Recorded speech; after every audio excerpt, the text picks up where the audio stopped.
کہنے لگی یہ جو مانگنے آیا یہ میرا پہلا شوہر تھا، وہی تھا جو کہتا تھا کہ تو 5 دینار دے آئیے جا تجھے 3 طلاقیں۔ پڑھو نا حدیث پاک۔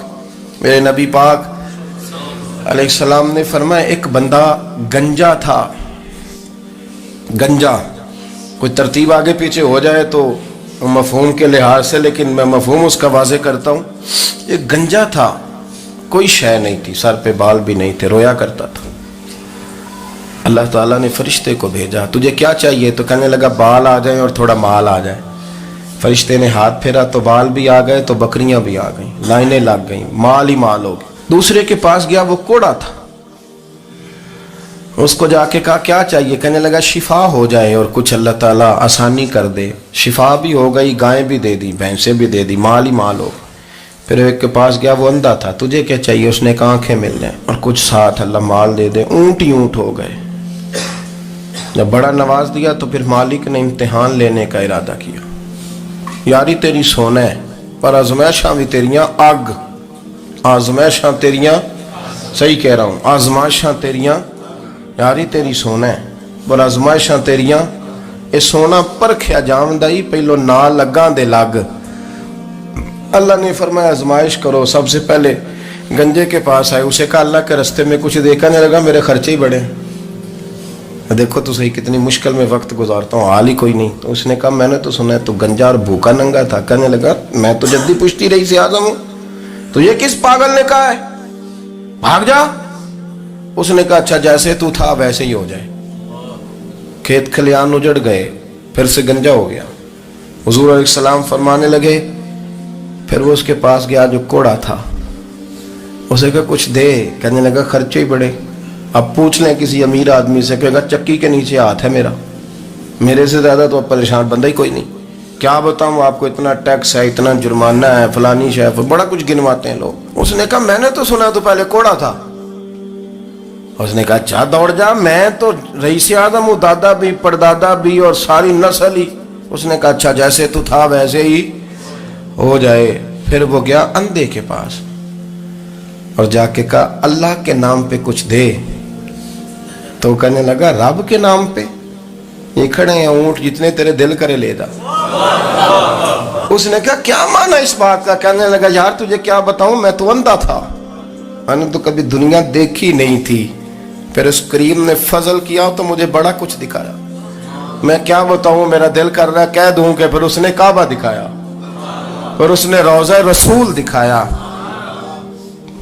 پھر اس نے ریاض الجنہ کے سجدے دکھائے، پھر اس نے اپنے محبوب کے دروازے کی رونقیں دکھائیں۔ اس نے بڑا کچھ دیا، اس نے بڑا نوازا۔ میرے پاس تو شاید میں بدکار پرانا خادم، کسے در ملی نہ ٹوئی، اعتباسف یار نے نظر جو کی تھی پھر واسف ہی ہوئی۔ یہ تو اس کا کرم ہوا۔ تو یہ وہ کہنے لگا تو اللہ کے نام پہ جان مانگ، میں وہ بھی دینے کو تیار، میرے پاس تو شے ہی کوئی نہیں تھی، مجھے تو اپنا پتہ ہے، میں تو کوئی شے نہیں تھا، کچھ نہیں تھا میرے پاس، یہ تو ان کا کرم ہے کہ رخ ان کا ادھر ہے، اور مختصر سی میری کہانی ہے، یہ جو بھی ہے ان کی مہربانی ہے۔ تو وہ کہنے لگا میں بھی کچھ لینے نہیں آیا تھا، تیری آزمائش ہی کرنے آیا تھا، تیری عزتیں بھی سلامت رہیں گی، تیرا مال بھی سلامت رہے گا، تیری شفا بھی۔ اپنی زندگی میں کبھی بھی اللہ کی بارگاہ سے توجہ ادھر ادھر نہ کریں، چھوڑیں لوگ کیا کر رہے ہیں، دنیا کیا کہہ رہی، کبھی بھی اپنی توجہ دائیں۔ ہمارا یہ مسئلہ بن گیا کہ ہماری سیاست ہے، ہماری دنیا داری ہے، ہم بندوں کو راضی کرنا چاہتے ہیں، ہم دیکھتے ہیں کون کس طرح، اور آپ یقین کریں آپ تھک جائیں گے، بندے راضی نہیں ہوں گے، وہ نہیں راضی ہوتے، آپ ان کو منا کے لائیں گے تو ادھر والے نکل جائیں گے، ادھر کو منائیں گے تو ادھر والے نکل جائیں گے۔ اس چکر سے باہر آئیں، اس رب کو راضی کریں جو فرماتا ہے ان الذین آمنوا وعملوا الصالحات سیجعل لهم الرحمن ودا۔ فرمایا تو ایمان لانے کے بعد نیک عمل کر، میں لوگوں کے دلوں میں تیری محبت پیدا کر دوں گا۔ رحمان لوگوں کے دلوں میں محبت ڈال دے گا، اللہ لوگوں کے دلوں میں۔ اپنی نظر ہمیشہ اپنے رب پہ رکھیں، اتنی لمبی چوڑی دنیا داروں سے امیدیں نہ وابستہ کریں۔ میں نے دیکھا ہے لوگ کا سال ایسی کرتے ہیں، کبھی اس کے دروازے پہ کبھی اس کے دروازے پہ۔ ان چکروں سے باہر آئیں اور اپنے رب کی بارگاہ کی طرف توجہ کریں، استغفار شوق سے پڑھا کریں، اور اکیلے میں نہ، اکیلے میں حضرت رئیس المتکلمین مولانا نقی علی خان صاحب رحمۃ اللہ نے لکھا ہے کہ فرعون 500 سال حکومت کر گیا، یہاں تو 5 سال کی حکومت کی پیر لڑکھڑاتے ہیں، 500 سال۔ فرماتے اصل وجہ یہ تھی کہ دنیا جب سو جاتی تھی نا تو اوپر چادر لے کے تو مصلے پہ بیٹھ جاتا تھا اور ہاتھ باندھ کے کہتا تھا رب تو ہی ہے، میرا پردہ نہ کھولنا، مالک تو ہی ہے، کرم نوازی کرنا، میری پکڑ نہ کرنا۔ وہ بے ایمان ہو کے اگر 500 سال ہاتھ باندھے تو گزارا کر لیتا ہے، تو ایماندار ہے۔ پر مسئلہ یہ ہے کہ تو رات کو بکل مار کے ہاتھ نہیں نہ باندھتا، تو منت نہیں کرتا، تو استغفار نہیں کرتا، توبہ کریں تو بچے رہیں۔ وہ اتنی لمبی حکومت کر گیا چونکہ رات کو کہتا تھا مالک رب تو ہی ہے، لیکن مہربانی فرما، میری پکڑ نہ فرما، تو اللہ نے تو اس کو مہلت دے دی۔